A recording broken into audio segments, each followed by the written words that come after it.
Guys ఈ video scholarship గురించి చేయడం జరిగింది. ఆ స్కాలర్‌షిప్ నేమ్ వచ్చేసి ప్రైవేట్ కంపెనీ అందిస్తుందనమాట. అదొచ్చేసి ఇన్ఫోసిస్ అనేది. సో, ఇన్ఫోసిస్ వాళ్ళు ఫౌండేషన్ అనేది ప్రిపేర్ చేయడం జరిగింది. అదొచ్చేసి Infosys foundation STEM stars scholarship programme 2024-2025 సంబంధించి. సో, ఈ స్కాలర్‌షిప్ డీటెయిల్స్ తెలుసుకునే ముందు క్యాండిడేట్స్ ఎవరైతే ఫస్ట్ టైమ్ నా ఛానెల్ చూస్తున్నారో ప్లీజ్ సబ్స్క్రైబ్ చేస్తుంది. సో, ఇటువంటి వాల్యుబుల్ ఇన్ఫర్మేషన్ స్కాలర్‌షిప్స్ గురించి నేను చేశాను. Private scholarships and government scholarships గురించి.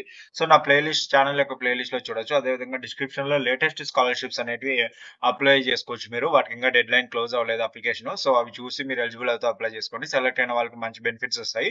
అదేవిధంగా కొంతమందికి డౌట్ ఉంటది. ఈ ఫేక్ స్కాలర్‌షిప్స్ ఎలిజిబుల్ అయినా కూడా స్కాలర్‌షిప్ అమౌంట్ ఇవ్వరంటే ఎలిజిబుల్ అయిన కొన్ని క్రైటీరియా సెలక్షన్ ప్రాసెస్ ఉంటది. అందులో సెలెక్ట్ అయితే మీకు అమౌంట్ ఇస్తది.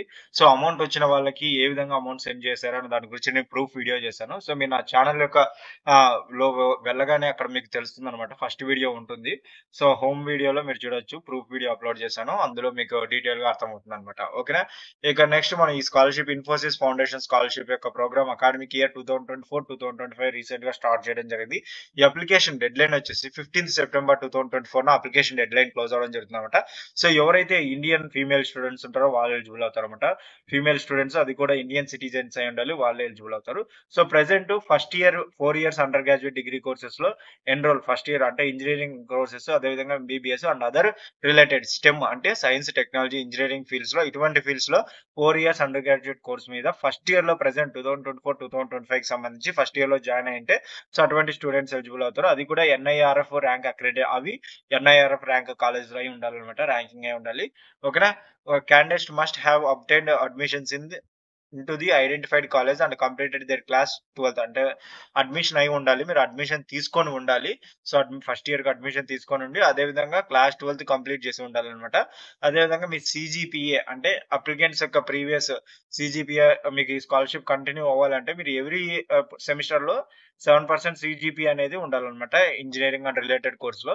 ఎంబీబీఎస్‌లో అయితే మీరు పాస్ క్వాలిఫికేషన్ అనేది మెయింటైన్ చేసుకోవాలన్నమాట. అప్పుడే మీకు నెక్స్ట్ ఇయర్స్‌కి స్కాలర్‌షిప్ అనేది ప్రొవైడ్ చేయడం జరుగుతుందన్నమాట.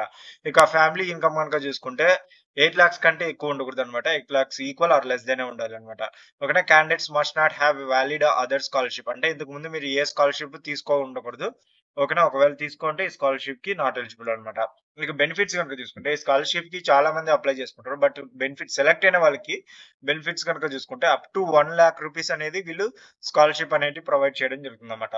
ఇక రిక్వైర్డ్ డాక్యుమెంట్స్ గనుక చూసుకుంటే రీసెంట్ పాస్‌పోర్ట్ సైజ్ ఫోటో స్టూడెంట్‌ది, class 12th mark sheet and passing certificates along with JEE రాసింటే జేఈది లేదంటే సెట్ రాసింటే సెట్, నీట్ స్కోర్ రాసింటే ఎంబీబీఎస్ కాబట్టి నీట్ ఒకటి.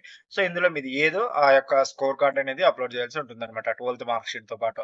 ఇక గవర్నమెంట్ ఇష్యూడ్ ఐడెంటిటీ ప్రూఫ్‌కి సంబంధించి స్టూడెంట్‌ది ఆధార్ కార్డ్ గాని, ఓటర్ ఐడీ కార్డ్ గాని, డ్రైవింగ్ లైసెన్స్ గాని, పాన్ కార్డ్ గాని ఏదైనా ఒకటి అప్‌లోడ్ చేస్తే సరిపోతుందంట.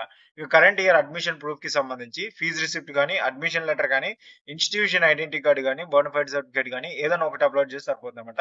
ఇక ఫ్యామిలీ ఇన్‌కమ్ ప్రూఫ్ సర్టిఫికేట్‌కి సంబంధించి గవర్నమెంట్ అప్రూవ్ చేసిన సర్టిఫికేట్ గాని, బీపీఎల్ ఆర్ సిమిలర్ కార్డ్ గాని, ఇక ఆయుష్మాన్ భారత్ కార్డ్ గాని మీరు అప్‌లోడ్ చేయాల్సి ఉంటుందన్నమాట. ఇక ఎలక్ట్రిసిటీ బిల్స్ అన్నమాట. పాస్ట్ 6 మంత్స్ యొక్క ఎలక్ట్రిసిటీ బిల్స్ అనేది మీరు అడిషనల్ సపోర్టింగ్ డాక్యుమెంట్‌లో అప్‌లోడ్ చేయాల్సి ఉంటుందన్నమాట. ఇక స్టూడెంట్ యొక్క బ్యాంక్ డీటెయిల్స్ అనేది బ్యాంక్ ఫ్రంట్ పేజ్ గాని లేదంటే అది లేకుంటే క్యాన్సిల్ చెక్ గాని ఏదైనా ఒకటి అప్‌లోడ్ చేయాల్సి ఉంటుందన్నమాట. ఓకేనా? ఇది సెలక్షన్ ప్రాసెస్ అన్నమాట. మీరు దీన్ని ఫాలో అయ్యి అప్లై చేసుకోవచ్చు. ఓకేనా? ఇక్కడ అప్లై నౌ ఉంది కదా! వీటి మీద క్లిక్ చేయండి. ఇక సెలక్షన్ ప్రాసెస్ ఇది అప్లై ప్రాసెస్, అప్లికేషన్ ప్రాసెస్. ఇక సెలక్షన్ ప్రాసెస్ గనుక చూసుకుంటే ఈ విధంగా ఉంటుందండి. సో, ఫస్ట్‌లో చాలా మంది అప్లై చేసుకుంటారు. అందులో అప్లికేషన్స్ అనేది స్టూడెంట్ యొక్క అప్లికేషన్స్ చేసింటారు కదా మీరు. అందులో స్టూడెంట్ యొక్క academic merit and financial background చూసి వాళ్ళని షార్ట్ లిస్టింగ్ తీస్తారు. అది ఇనిషియల్. ఆ తర్వాత షార్ట్ లిస్ట్ తీసిన వాళ్ళకి డాక్యుమెంట్ వెరిఫికేషన్ ఉంటుందన్నమాట. ఈ డాక్యుమెంట్ వెరిఫికేషన్‌లోనే telephonic interview of shortlisted candidates. ఆ డాక్యుమెంట్ వెరిఫికేషన్‌లో మళ్ళీ షార్ట్ లిస్ట్ తీసిన వాళ్ళకి టెలిఫోనిక్ ఇంటర్వ్యూ ఉంటుందన్నమాట. ఆఫ్టర్ డాక్యుమెంట్ వెరిఫికేషన్ అయిపోయిన తర్వాత టెలిఫోనిక్ ఇంటర్వ్యూ ఉంటుంది. ఆ టెలిఫోనిక్ ఇంటర్వ్యూలో షార్ట్ లిస్ట్ తీసిన వాళ్ళకి final confirmation by Infosys foundation. ఈ ఇన్ఫోసిస్ ఫౌండేషన్ వాళ్ళు ఇక స్కాలర్‌షిప్‌కి ఫైనల్‌గా కన్ఫర్మ్ చేయడానికి వీళ్ళు ఇన్ఫోసిస్ ఫౌండేషన్ వాళ్ళు వాళ్ళని స్టూడెంట్స్‌ని హైర్ చేసుకోవడం జరుగుతుందన్నమాట. సో, ఇది ఇంకా నెక్స్ట్ కాంటాక్ట్ డీటెయిల్స్ అండి. ఇన్ కేస్ మీకు ఏమైనా డౌట్స్ ఉంటే ఎనీ క్వరీస్ అబౌట్ ఈ రిలేటెడ్ స్కాలర్‌షిప్‌కి సంబంధించి ఉంటే గనుక మీరు ఈ యొక్క landline number Monday to Friday 10 AM to 6 PM వీళ్ళు అవైలబుల్‌గా ఉంటారు. ఇక మెయిల్ ఐడీ అండి. ఈ మెయిల్‌కి మీరు ఇంకా మెయిల్ కూడా చేయొచ్చన్నమాట. సో, మీకు డౌట్స్ ఏమేమి ఉన్నాయో వాటికి మెయిల్ చేసి క్లారిఫై చేసుకోండి. ఓకేనా? ఇది స్కాలర్‌షిప్ సంబంధించిన డీటెయిల్స్ అండి. ఇటువంటి వాల్యుబుల్ ఇన్ఫర్మేషన్ గనుక మీకు కావాలంటే నా ఛానెల్‌ని సబ్స్క్రైబ్ చేసుకోండి మరి. ఫ్రెండ్స్, ఈ వీడియో కనుక మీకు నచ్చినట్లయితే లైక్ చేయండి, షేర్ అండ్ సబ్స్క్రైబ్ చేయడం మాత్రం మర్చిపోకండి. Thanks to my viewers and subscribers. Thanking you.